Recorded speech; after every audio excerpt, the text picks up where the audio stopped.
Greetings, dear ones. I'm Kryon of Magnetic Service.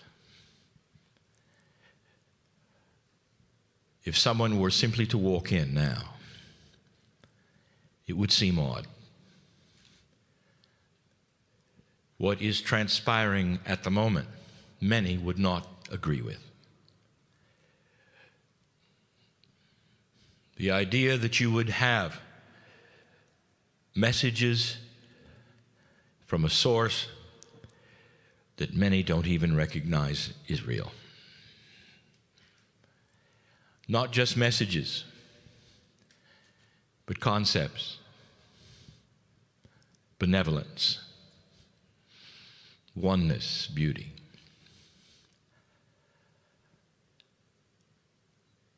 And this is what makes the difference between perhaps those who sit here and those who would not. And it never makes any group right or wrong, for all are seen the same from the creative source. But this oneness that we talk about is a discovery. You live your life in a structure that you have been told that you need to have. And for most of you, it is a comfortable structure. For it truly defines you, your life, who you are, and others. But I want to talk about discovery. For the most beautiful thing here in this room is what we will call the potential for things unseen and unexpected and beautiful. It's the morning. It's the first thing. And for those who have just come to listen to this in whatever place on the planet you are, the air has been purified and it has been templated with intent. The mystical sounds of the didgeridoo represent the music of the continent. And it is mystical. For it sets an energy and sets a stage for contemplation and for neutrality. The neutrality is you dropping the structure. And that is difficult. It is so difficult no matter who you are, no matter where you've come from, even if you were born here, even if your tribe and your mob is 40,000 years old, you still have a box. And the box may be beautiful and it may work for you, but there's still discovery. Outside the box, there is a chance for things you do not know yet, for stories which have not yet been sung, and a beautiful revolution of energy. And the nice thing about all of this, dear ones, that perhaps you haven't thought of, is that the energy of the planet knows about all of it. Many years we have been speaking of the stars, and you see them very clearly here. We have spoken of the precession of the equinox because all of the ancients on the planet who look at the stars know the scenario.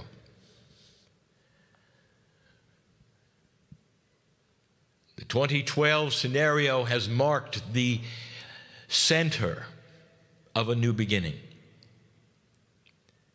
We told you that there were 18 years of change beginning until 2012, and then 18 years later, that represents the movement of the stars. This is not an esoteric measurement. You can see it in the sky. So often the energies of consciousness relate to that which is Gaia, to the land, to the movement of the earth, to the stars, all one with you. What is your discovery today? May I make a suggestion?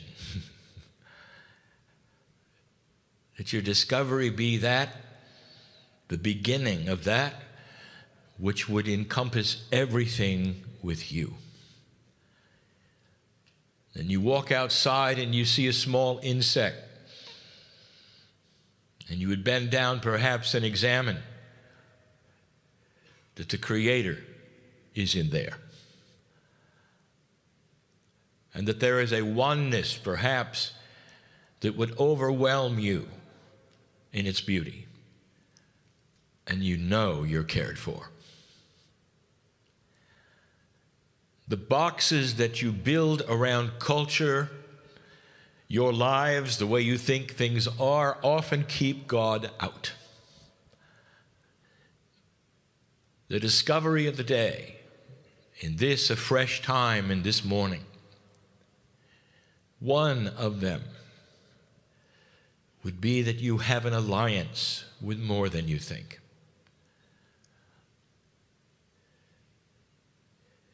If you really want to see how energy and physics would work, you'd have to understand that the very thoughts that you have today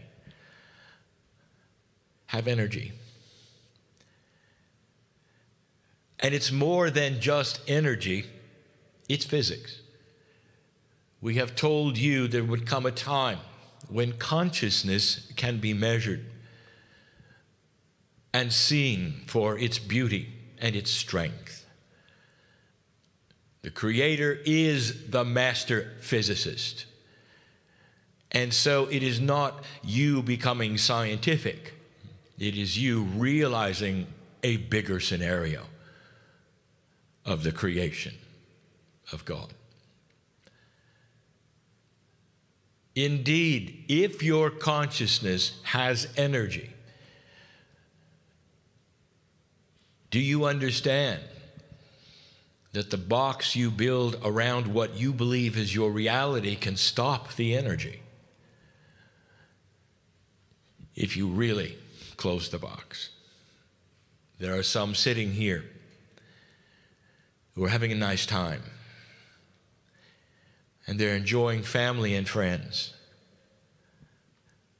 They wanted to come and sit for some reason and just enjoy.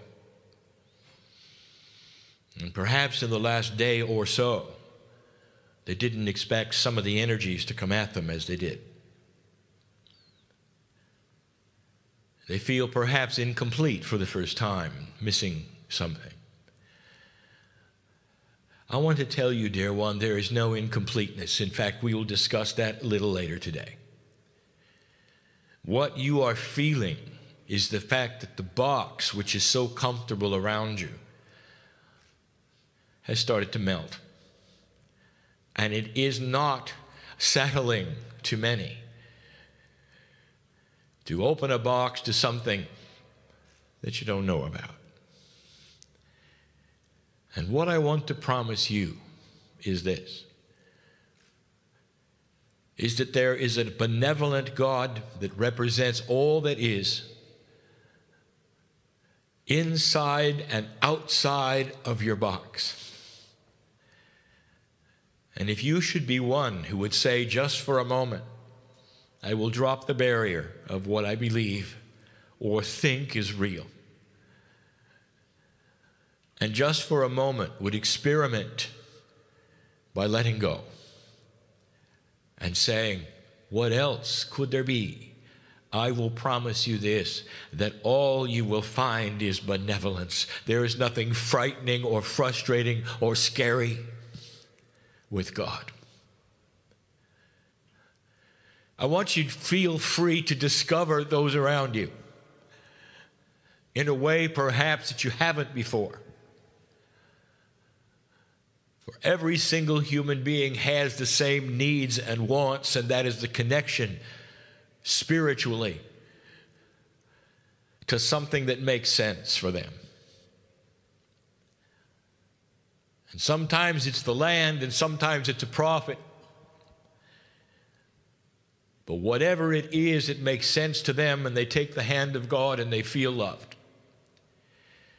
And believe me, it is outside of a survival box. It's beautiful here in the morning, in the red center of this continent. You walk outside and realize that you would have to travel. If you did not have a vehicle, you would have to travel on foot for weeks before you saw anything different than what you see before you now. There's a stillness and a beauty that can speak to you if you let it.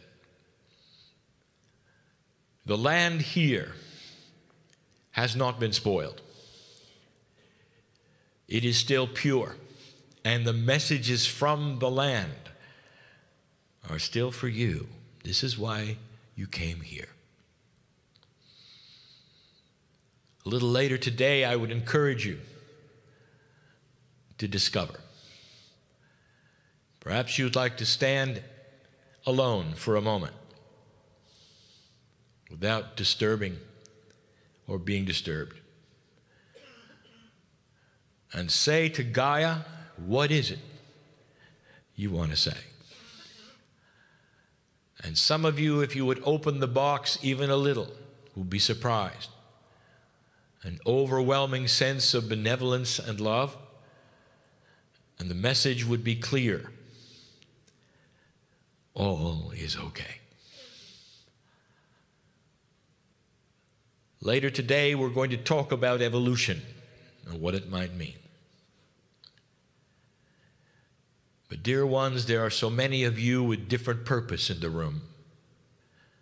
And yet all together, you have one thing in common. From my standpoint,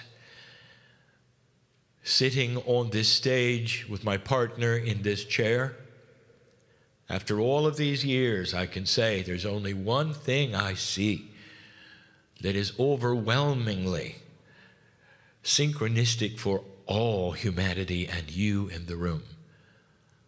And that is this: family.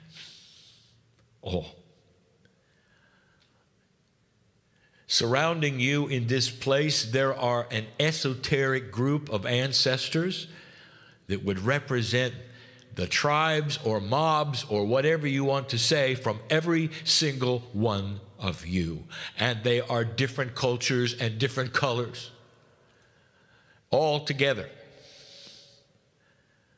asking to be discovered as one. Saying to you that the days of separation are leaving, and that there will be a meld, even of cultures, that is appropriate and honoring and beautiful when you care about each other. And you can look upon the differences not as strange or odd, but as something to discover, because you want to know. Respect for each other's belief systems is going to be a staple of peace on earth. Right now, you can see what we told you you would see. A radical change, black and white becoming even stronger in their differences. That is to say, the hate, the frustration, the lack of love, being something palatable that you can watch on the planet as it begins to separate for the final time, the last gasp of evil. and the majority of the earth starting to awaken to a different concept, you can really get along. You do not have to absorb another's culture to get along. The box is not needed. You can carry your own light in benevolence and love and still understand and respect the other, arm in arm with the other. And when the other wants to sing a song line and you don't know the words or the song, you can sit there and enjoy and feel.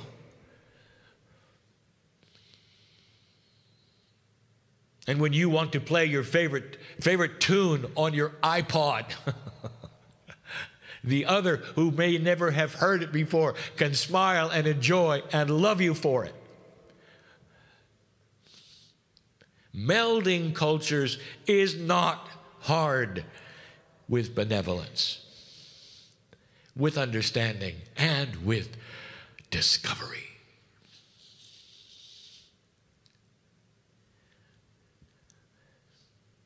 You have relatives that don't understand you. I know who's here. I'm talking about at home as well. It's like another culture, perhaps, for you to visit some of your relatives, even the blood ones that are pure.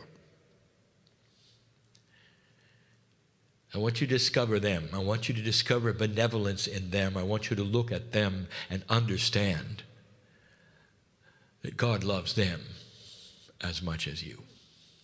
You may be the only bridge for their peace. And they may look at you and say, you're odd and you're strange and you have a culture that you have designed that is so bizarre, we don't want any part of it. And you can look at them with the eyes of discovery, trying to find that which is benevolent that you can say or show or be, that will not trigger their buttons or make them frustrated or angry. And no matter how much they would throw at you, your mastery will shine through. That is discovery. Humanity is on the cusp of shift. We have told you that there are more years of this to come, and you don't want to hear that. But the stars will tell you how long, and the ancients who kept the calendars and know how these things work have given you the schedule. But free choice will drive how much you discover.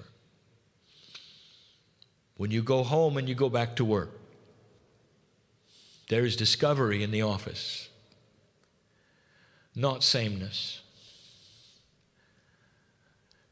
You can look at those differently, the structure differently, the problems differently, the boss, the clients. There is no frustration there if you don't accept it. This is the light worker and the reason you're here. Your discovery for yourself changes the energy of consciousness in your space. Do you hear this? Your discovery for yourself changes the energy of the consciousness for your space. That means that wherever you walk in discovery, the earth knows you, and you change where you are and where you've been, and leave an imprint with the footsteps of mastery wherever you are. It is a concept that is understood here. It is not bizarre, and it's not new, and it's beautiful. More than concepts, dear ones, these are compassionate actions. Discovering what is around you that is apart from you, that you then absorb as part of you, creates a larger you. a larger them, and a handshake with the planet that you've never had before. The ancients stand around you at this time, and they look at you and say, do you really understand the potential of the planet? All of the ancients in this room right now participating in this know what you know. The earth will never be the same. You cannot go backwards. And the precession of the equinox has always been the key, the time when it would start or end. You chose not to end it, it's clear. But changing from one energy to another is always difficult. And the ones in this room and listening to this are the ones to make the difference. For you're willing to listen. And that's why you came. Some of you understand what has been said today, for there are metaphors aplenty. And some do not. And the ones who do not, it's all right. For there'll come a time when you might, if you wish. Loved everyone. Appreciated and honored everyone. I'll say it again. There is no such thing as being alone. You cannot if you try. Years ago we said, go ahead, try. Lock yourself in the closet. Feel sorry for yourself. Be a victim. And in the corner that you can't see is a legion of angels who are willing and ready to take your hand when you're done crying about yourself. That's how profound it is. The earth is always ready. The creative source is always ready. Never will be tired, never sleeps, always there. Knows who you are. Time for you to discover it. Time for you to discover it. For now, so it is.